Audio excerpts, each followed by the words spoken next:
Okay,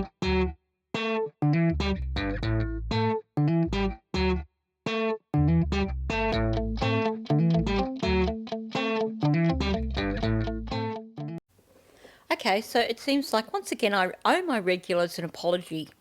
So I'll just give you a bit of a idea of what's going on in the background. Some of you may be aware I've actually got two channels. My main channel, which is called Ninchi True Crime, is basically my bread and butter. That's the channel that pays for me to continue this channel.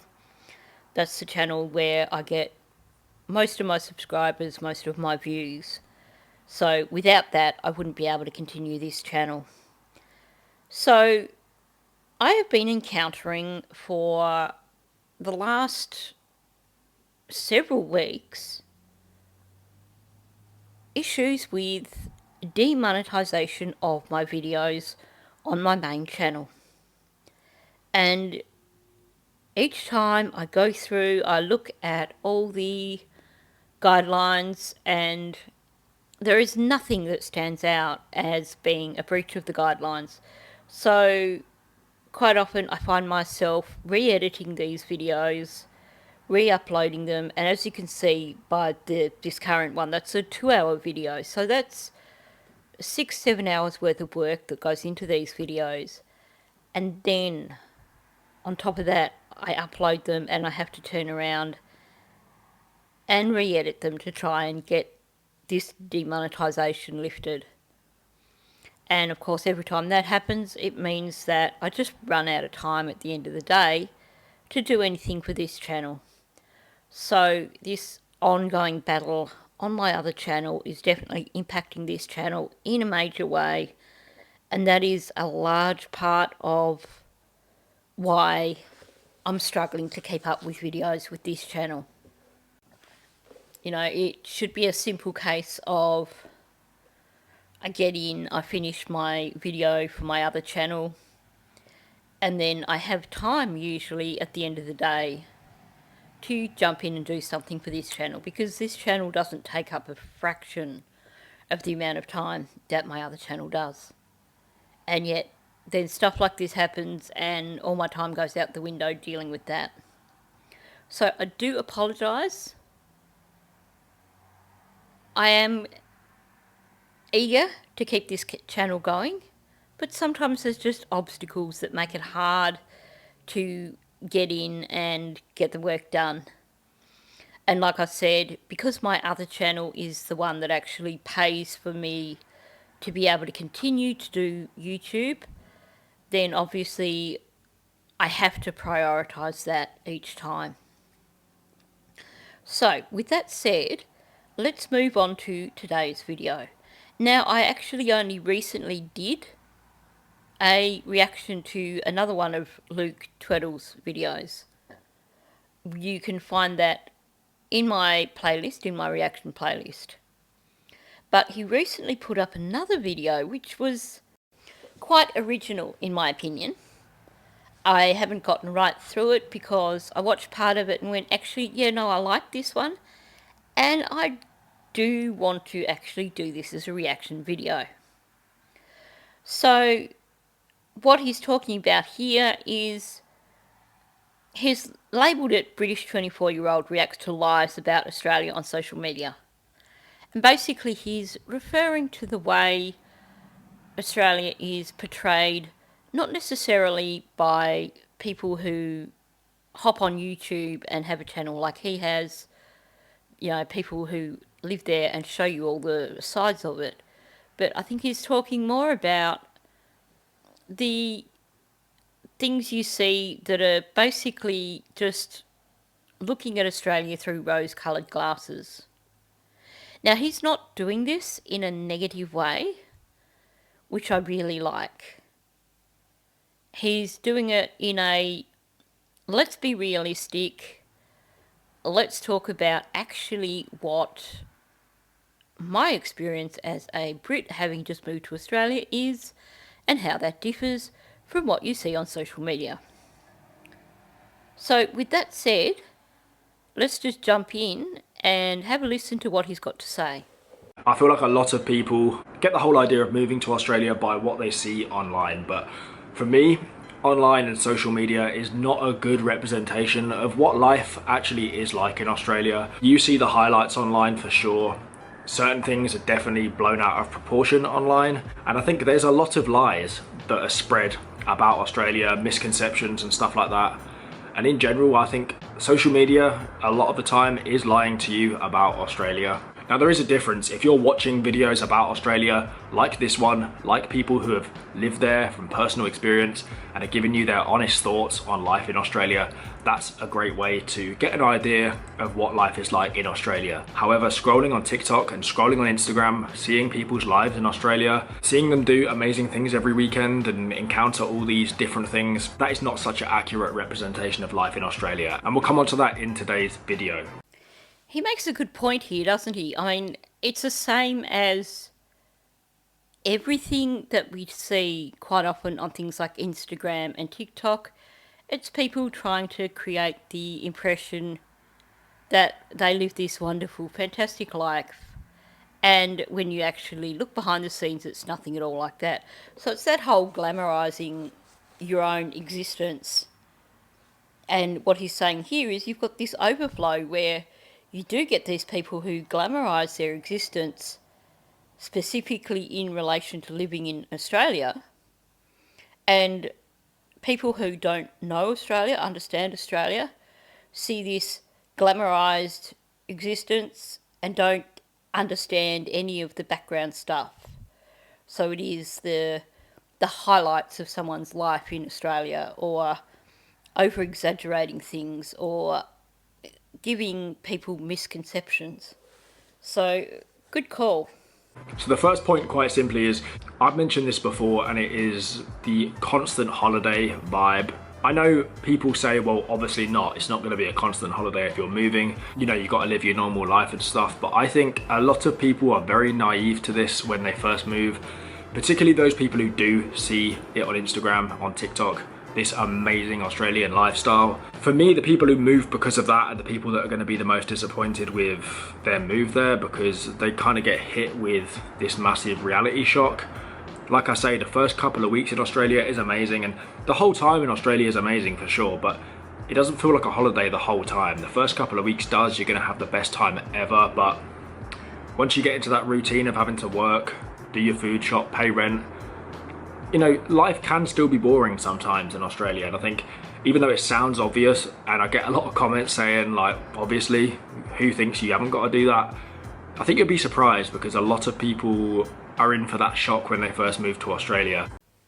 You certainly see that quite often on YouTube videos of people when they've just moved to Australia. What you see is them living the perceived Australian life, you know, let's go to the beach every day, let's enjoy the sunshine, all that sort of stuff. And then you see the stress start to begin as reality kicks in, and they realise that actually in Australia people still have to work to feed themselves. People still have to work to pay rent. And somehow these people always seem to quickly find apartments, which blows my mind, because for those of us who are regular Australians, you can search for months to try and find somewhere to live. So I don't know if there is a bias in the real estate industry where basically someone comes in from overseas. A lot of these people tend to come in with a bit of a financial background, and it seems like realtors just jump to put them in somewhere. And I apologise to anyone who's listening who may find offence at that, but that's just the perception I see from the multitude of YouTube channels that I've watched. But yeah, I do agree with him here. You see that initial honeymoon period where we've just moved to Australia and look at this, we're going to the beach every day and we're sunbaking and we're just living the life. And then yeah, things do you start to see the cracks appear when they have to actually start playing the adult roles. And that's certainly not everybody, but I have certainly seen it with some channels where they come in all, oh, so happy, and then it just all starts to crumble. If you've got problems back in the UK, yeah, you can leave some of them behind, but a lot of them problems are just going to follow you to Australia. You're just going to be in a much better place, in my opinion, but you've still got to work at them things and just be prepared for people set very high expectations that they're going to move abroad to Australia and this whole new life is going to be constantly amazing. And then they feel shit when they are having difficult periods, and a lot of people give up and go home because maybe they're not expecting that. But it's one thing you should expect. I've had times abroad where I've been very bored, unhappy with where I'm living and stuff, and you've got to ride through them times. And I think the main thing is to expect them, because your life isn't going to constantly be amazing just because you've moved. I'm going to go yes and no on that one. Definitely, you can't just come to Australia and think, okay, all my worries are going to be gone. I'm not going to have financial worries anymore. I'm not going to have all these mental health issues because I'm going to be in Australia, which is this fantastic new country. And yes, those sort of things will follow you. If you struggle with finances, you're going to struggle with finances in Australia too. If you struggle with relationships, you're going to struggle with relationships in Australia too. If you have mental health problems, yes, you are going to have mental health problems in Australia. They're not just going to magically go. But depending on where you move to, the weather in Australia can make a huge difference to someone's mental health. I know people scoff at this whole seasonally affected disorder or whatever it's called, but honestly, until you have lived somewhere that is dark and overcast for 8 to 10 months of the year and doesn't see a great deal of sunlight, and then move to somewhere where most of the year it is sunny pretty much every day, you really can't appreciate the difference it makes to be somewhere where you are getting daily sunlight, where you can look out the window pretty much every day and see blue sky. And I'm speaking from experience. When I moved to Bendigo, I was just blown away because in the first 3 months in Bendigo, and that was coming out of winter, I saw more sunshine than you would see in pretty much an entire year in Tasmania. And it did have an impact on my mental health. I just felt far more positive about life because you didn't have these short days.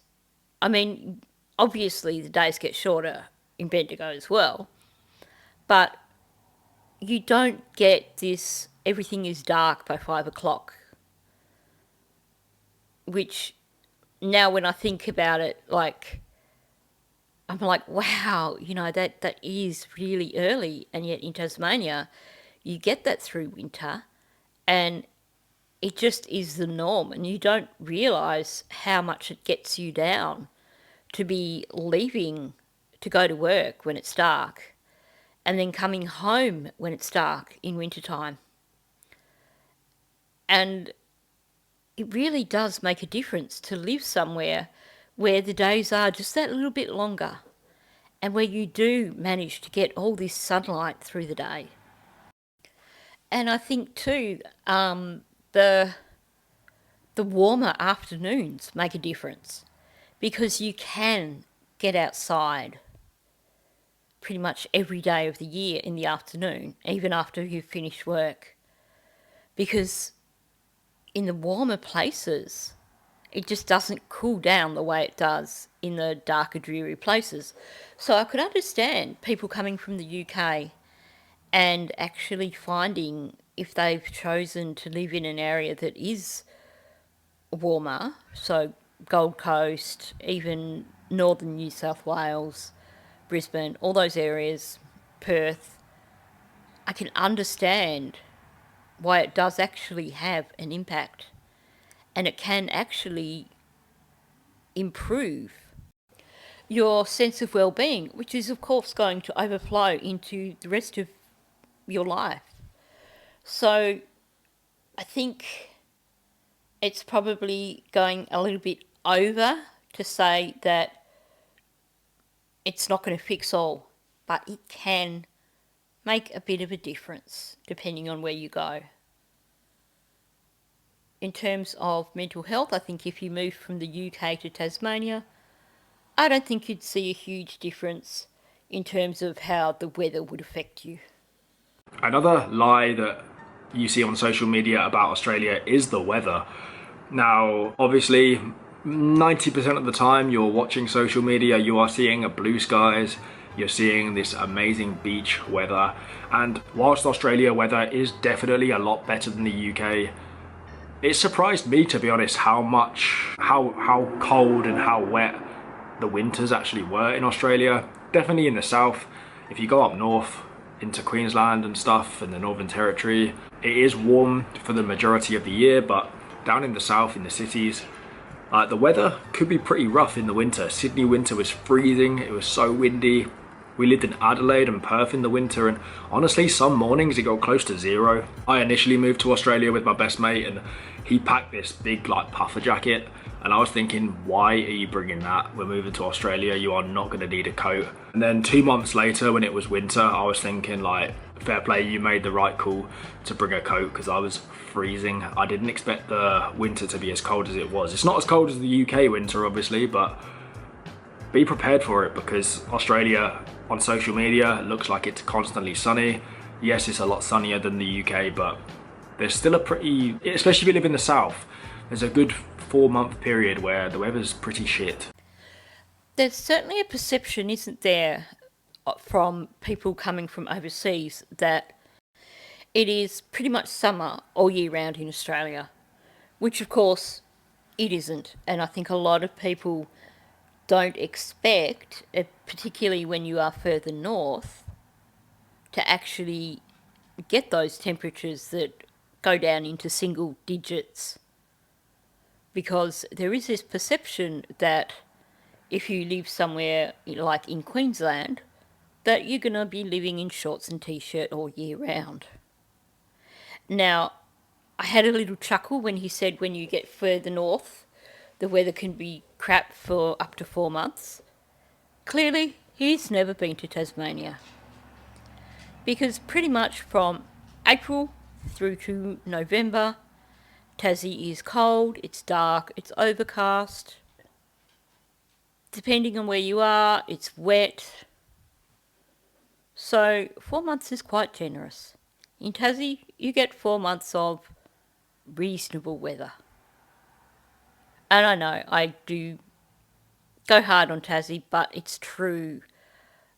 When you get away from the Tassie weather and you suddenly discover that there is such a thing as spring weather, and that actually come September you can get outside in shorts and a t-shirt, it's just a real eye-opener, I have to say.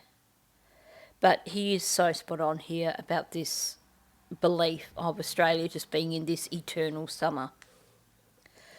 I think one of the things he sort of touched on here as well is that another thing people don't really understand is that most of the places that you are going to live in Australia are going to be coastal areas.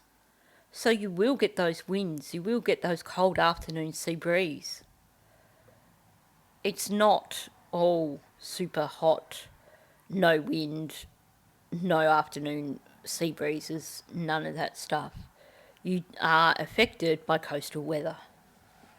The next lie, potentially the biggest lie I see on social media about Australia, is the snakes, the spiders, the bugs, all that kind of thing. I've said this before, but there's people out there who I've heard say, oh, I could never move to Australia because of the bugs and the snakes. Like, first of all, if that's the reason you're not moving to Australia, you need to grow up and just move there, because I don't like snakes and spiders. But I was one of them people when I arrived, to be fair. I was checking under the toilet seat everywhere thinking, oh, there's going to be a spider.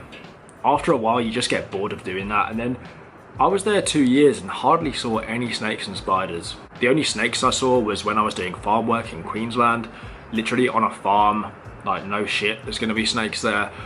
But in the cities, even like, we went quite remote a lot of the time, and I didn't see one huntsman spider, which you do see all over social media because the amount of people have seen our huntsmans and they're freaking out. I was expecting to come in, encounter huntsman spiders every week, but I didn't see one huntsman in Australia. I only saw one redback and a couple of brown snakes at farm work. But if you listen to social media, you would think that you're going to be seeing spiders in your house every week. Genuinely, I saw more spiders in the UK, that's a fact. So I would definitely not let that put you off moving to Australia. One thing you do have to watch out for, which I didn't expect, were the flies and the cockroaches. There should be way more people talking about them because there's a lot more flies and cockroaches in Australia. Okay, I definitely had a bit of a chuckle to myself when he said if the reason you're not coming to Australia is because of this perception of spiders and snakes and stuff. And then he says, and if that's what you feel, you just need to grow up and just move here. I thought that was quite amusing, because how often do you hear people saying, I could never go to Australia because of all the deadly animals? And what is really amusing about that is when you hear it coming from people in the United States. I wouldn't want to go hiking in a national park in the United States because I'd be afraid of being attacked by a bear or a coyote or who knows what other savage animals. I mean, you hear people talking about how if they are going hiking in a national park, they take a firearm with them for safety. They have to have bear spray. I mean, and then they turn around and say that Australia is dangerous. But yeah, definitely, in terms of snakes, it's not like you are likely to see a snake in a suburban area unless you are close to bushland. If you do come across a snake in a suburban area, that's unfortunate, but there are snake wranglers out there. There's reptile specialists who will come and remove the snake. The snake's not going to do you any harm. You just ring up someone, get them to remove it. They'll take it away, take it in the bush. Job done. As for spiders, there's multiple options. You have these sprays that you can spray around your doors and windows, which are barrier sprays, meaning that you're not going to get spiders in your house. Or you can always periodically let off those insect bombs in your house. I think one of those lasts 3 months. And really, if you do see spiders in your house, most of the time they're going to be teeny tiny ones that are harmless. Huntsmen are harmless. Redbacks, you're more likely to find them in the garden. And you just remember, wear gardening gloves, and if you're lifting up a rock, you'll flip the rock over and let it actually get a bit of light onto the rock first to scare away any redbacks before you pick it up. So, there's a lot of common sense involved as well. Yeah, plenty of flies, plenty of mozzies, and up north, plenty of cockroaches. They suck sometimes, definitely. But you get used to it, and of course, there's good old Aerogard. The next misconception or lie that you see on social media about Australia is that Aussies are crazy. They're all alcoholics, they're drinking, they're just these mental people. After moving to Australia, Aussies are the most chilled out people in the world. Aussies are very, very chilled out. They're just laid back. They don't take life too seriously, and yeah, just very calm. I don't know if this is because of this type of people I've seen on social media that are from Australia, and a lot of the time they are pretty mental people. They're just crazy, they're always drinking, they're always partying, they're very loud. One thing I've realised is Aussies are not loud, they are just chilled out. Similar to British people in that aspect. I expected them to be very crazy, but Aussies are a lot more chilled out than they come across online. I see some mental videos of Aussies just like tackling kangaroos and stuff, and like there's a few obviously like that, but from my experience, Aussies are a lot more chilled out than they come across online, and actually a lot healthier as well. They come across online as big drinkers and stuff. There's a much bigger drinking culture in the UK. Aussies are very healthy. That's an interesting description, the Aussies are crazy. But from what he's saying, I get what he's trying to say here. Basically, that whole bogan perception. Basically, what you do see a lot of the time on social media is the morons who want to show off. And they are not representative of the majority of Australians. They're just the show-offs who are just a little bit too narcissistic to realise how stupid they look when they go on social media and pull these dumbass stunts. Yeah, you do see Aussie daredevils around the place. You do see people who love their beers, but he's right, it is more of a stereotype, isn't it? I mean, that is a minority. They're just the louder portion of Australians. But I think too, part of that stereotype comes from these Australians that travel overseas that are doing so for a party experience. It's kind of like, they missed out on doing schoolies week, so they're just going to go overseas, and you quite often hear about Australians going to the UK who are just basically acting like rat bags, and that's not representative of most Australians. And chances are there's probably plenty more Australians in the UK and places like that who aren't acting like rat bags but aren't being noticed because they're not exhibiting those behaviours. So, yeah, I think I can see where he's coming from. Overall, I don't think we are that stereotype that a lot of people believe. But unfortunately, there will always be bogans who want to upload some stupid video on TikTok and make the rest of Australia look stupid. And the final lie you see on social media is the kangaroos. Now obviously you hear that there's literally more kangaroos than people in Australia. I'm pretty sure that's a fact, which is pretty mad. But it took me about 4 or 5 months into Australia until I saw my first kangaroo. I thought they were going to be jumping around everywhere. Obviously not in the city centre, but you expect to see them everywhere. I went out pretty, not remote, but I went out to like nature and stuff and still didn't see any. The first ones I saw was when I went and did my farm work in Queensland. But even going through the outback, we did like a 24-hour coach through the outback and still didn't see any kangaroos. There are certain places where you will see some, but when you hear there's more kangaroos than people in Australia, you expect they're going to be hopping everywhere. But in Australia, I probably only saw a handful of kangaroos during my time there. But they are pretty cool when you see them. They are fucking mad animals. Okay, but see, kangaroos' natural habitats is your scrubby areas, your bushland, any areas where there's a decent amount of grazing. You know, you will see a lot of farms with really, really good fencing because they need to keep the roos out of their crops. They need to keep the roos out of their paddocks where they run their stock, because otherwise their crops are going to be destroyed, their stock's not going to have enough grass to feed off.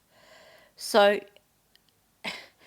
it depends on where you are in Australia. If you are in the CBD area of Sydney or Melbourne, no, you're probably not going to see a roo.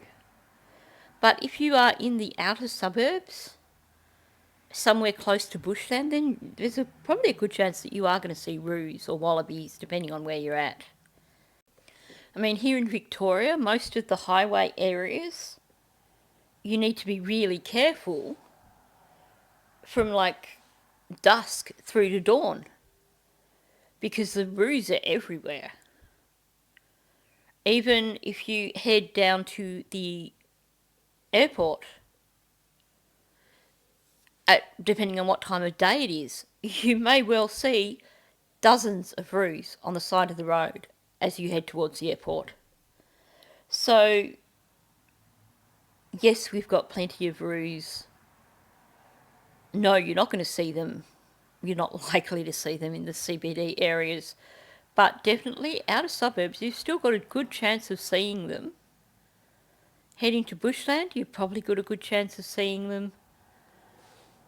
Head into the outback, possibly not such a good chance of seeing them if there's no food there for them. So if you're talking just, full on outback where it's just all red dirt, yeah, they're probably going to be few and far between. So there's probably a slim chance of seeing them there. But, it's all about habitat.